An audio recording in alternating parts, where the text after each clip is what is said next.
Many fans of true crime are fascinated with the crimes of notorious serial killers, such as Richard Ramirez, the Night Stalker, or Joseph D'Angelo, the Golden State Killer. But very rarely do we take a look at the people who brought these vicious offenders to justice.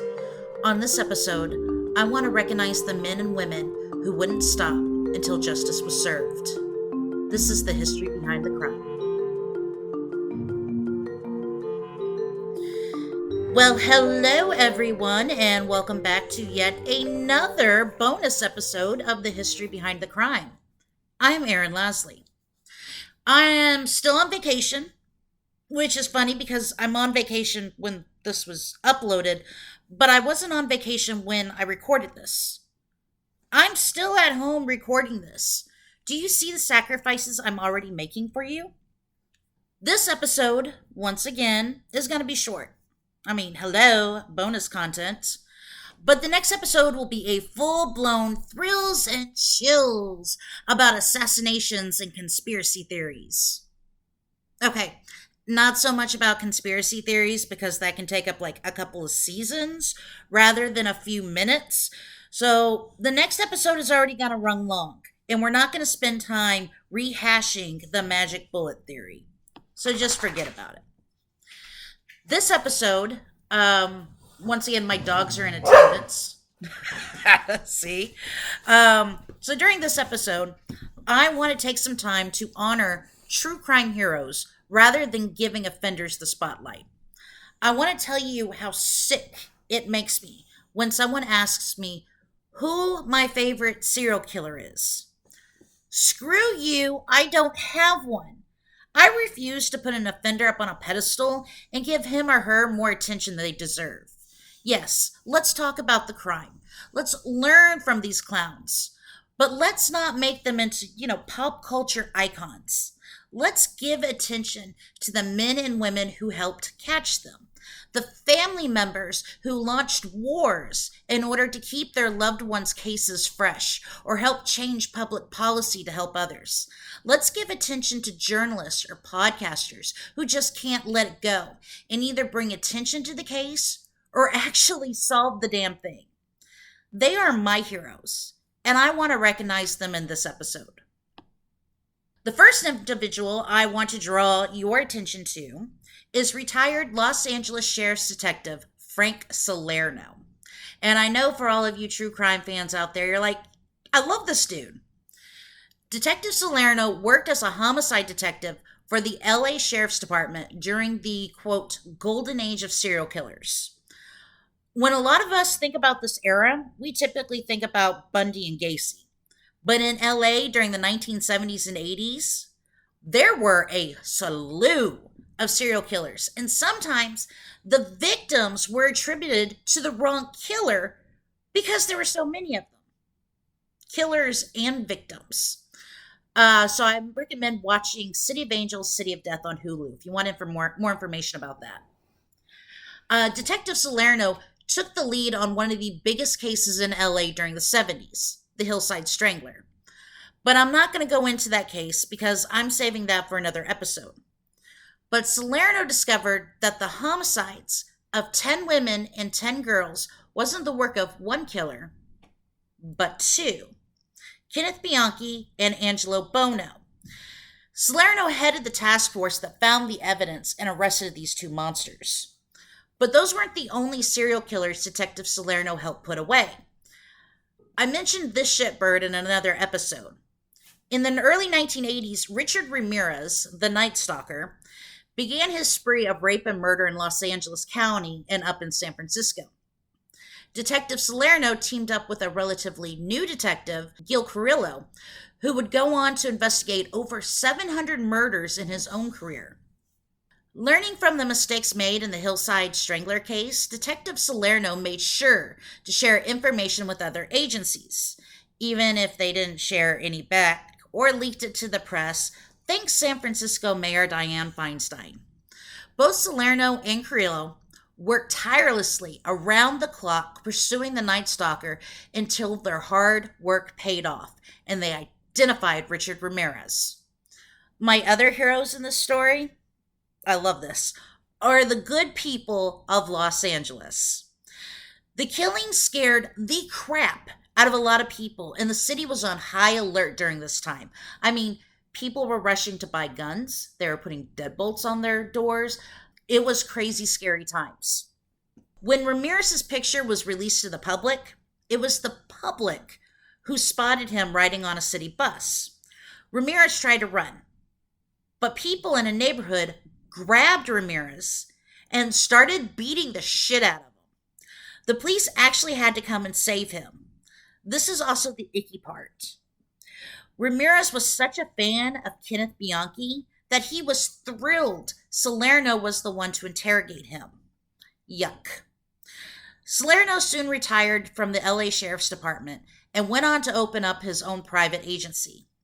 Salerno was also on the planning committee to create the FBI's Violent Criminal Apprehension Program, known as VICAP, and he helped write a manual for interagency investigation work.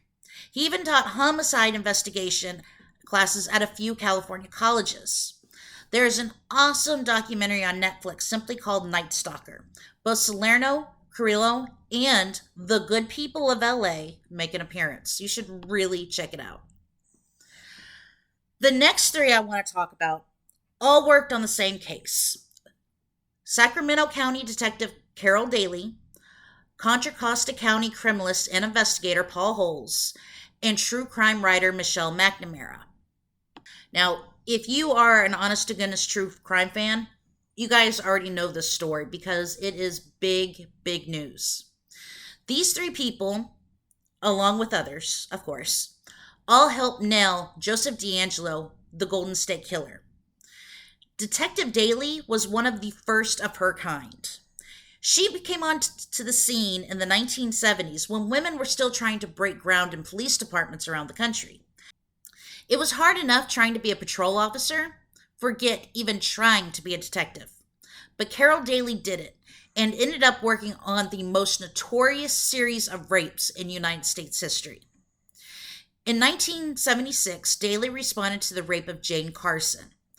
I have to tell you, at the time, rape wasn't taken as serious as it is today, or as serious as it's supposed to be taken. But being a woman and not as gruff as the stereotypical male detective, Daly could better talk to the victim and get more information that may lead to an offender. And there were a lot of victims, at least 50, and Daly interviewed 36 of them. Daly was the one who identified the offender, at the time known as the East Area Rapist. She helped identify his modus operandi. The East Area Rapist was not caught before she retired, but Daly used her experience to rise to the position of undersheriff, standardized rape kits within the county, and became a true crime icon many true crime fans see as a symbol of strength and perseverance. Paul Holes also became a true crime icon for his work in the case. Holes went to work with the Contra Costa County Crime Lab shortly after receiving his degree and became an investigator in 1994. One day, he just happened to stumble upon case files marked EAR, East Area Rapist. Being the ever-curious guy that he is, he dug into the case and discovered there were DNA samples in the evidence gathered in the 1970s. He knew the statute of limitations had passed on these cases, but there was also a rumor that the East Area Rapist was also the original Night Stalker that killed couples and lone females down in Southern California during the 70s and 80s. There was DNA evidence in those cases as well. Because DNA testing was still in its infancy, Holes and other criminalists waited for the technology to catch up before they compared the samples. And yep, in 2001, Holes matched the ear rape cases to the original Night Stalker cases. Enter crime writer Michelle McNamara. Michelle wasn't an investigator, but was a writer who created the awesome true crime blog, True Crime Diary. Michelle was extraordinarily passionate about her projects, especially the case of Ear, the original Night Stalker. She started writing articles for Los Angeles Magazine and gave the killer the moniker, the Golden State Killer, because she knew flashy names drew attention in the press, as sick as it sounds. She didn't want the attention. She wanted the case to garner attention.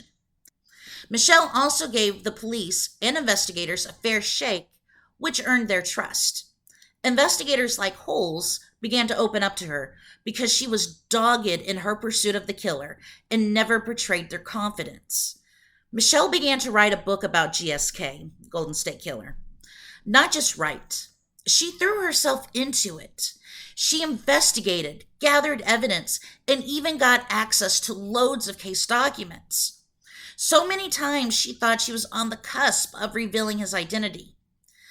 Eventually, the stress and anxiety got to be too much. Michelle died in her sleep on April 21st, 2016, from the effects of multiple prescription drugs. Many JSK investigators attended her memorial. Her husband, comedian Patton Oswalt, Michelle's writing partner Paul Haynes, and journalist Billy Jensen finished Michelle's book and published it in 2018. I'll Be Gone in the Dark is probably one of the best true crime books I've ever read. You need to read it. Just don't read it before you go to bed. Michelle's book and the follow-on HBO documentary of the same name helped the case garner momentum and attention. More resources became available, even if cooperation between agencies could be strained. Billboards appeared throughout California offering $50,000 in reward for information leading to the capture of GSK. Then, I love this, then came the brilliant idea that would catch the killer and would lead to the capture of other killers and offenders in other cold cases. Genetic genealogy.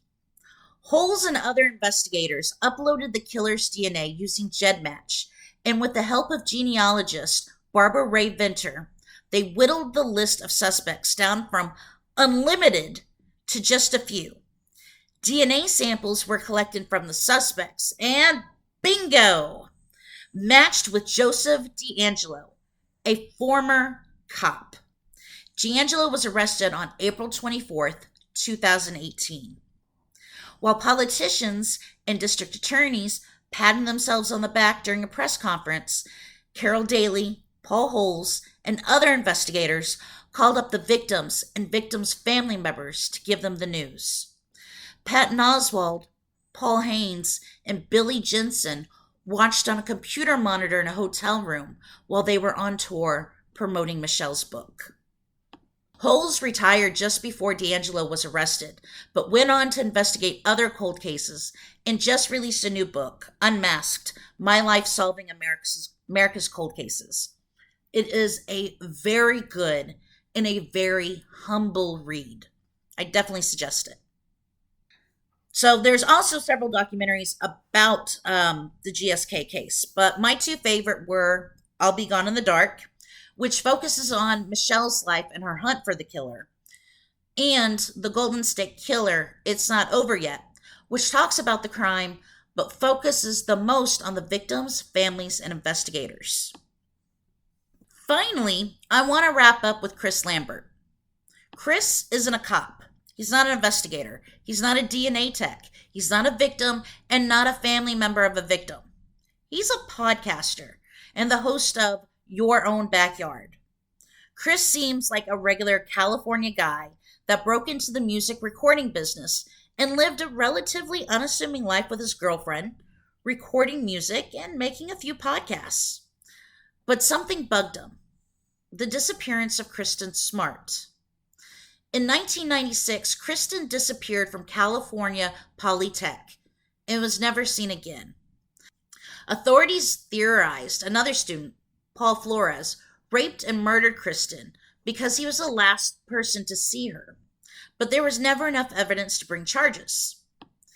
Years and years went by until Chris began to dig into Kristen's disappearance. He interviewed witnesses, family members, and aired the first episode of Your Own Backyard in September 2019. He hoped to reach about 1,000 listeners, but he garnered tens of thousands instead. He did most of his podcast at his kitchen table and didn't use any advertising at all. Almost immediately, people began to reach out to him who had never approached the police, and he continued the podcast with their accounts. Chris's podcast brought fresh light to Kristen's case, and whether because of the podcast or not, police began to dig back into what happened to Kristen, and a huge new billboard went up in Arroyo Grande seeking information and offering an award for information leading to an arrest. By January 2020, police were gathering evidence on Flores and his father, who they suspected helped his son cover up Kristen's murder. In April 2020, police served a search warrant on Flores' home and found date rape drugs and videos of Paul Flores raping women. A year later, in April 2021, Flores was charged with the murder of Kristen, and his father was charged as an accessory. I can't say what evidence the Los Angeles police recovered as the trial is still pending, but the San Luis Obispo County Sheriff credited Chris with bringing forth new witnesses to make the arrests happen. Who is Chris? Pretty much a regular guy who used his curiosity and music recording talent to launch a podcast to draw attention to an unsolved murder of a young woman. I highly encourage you to listen to Chris's podcast. You will not be sorry. So those are just a few of my favorite true crime heroes. People who sacrifice so much in order to help others. They pursued justice and they brought down the bad guys.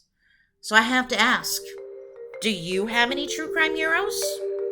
Let me know at thehistorybehindthecrime@gmail.com or Instagram at thehistorybehindthecrime. Well, that's all for now, dear listeners. Next time we'll jump into part 2 of the Decade of Assassinations. Until then, take care of yourselves and take care of each other.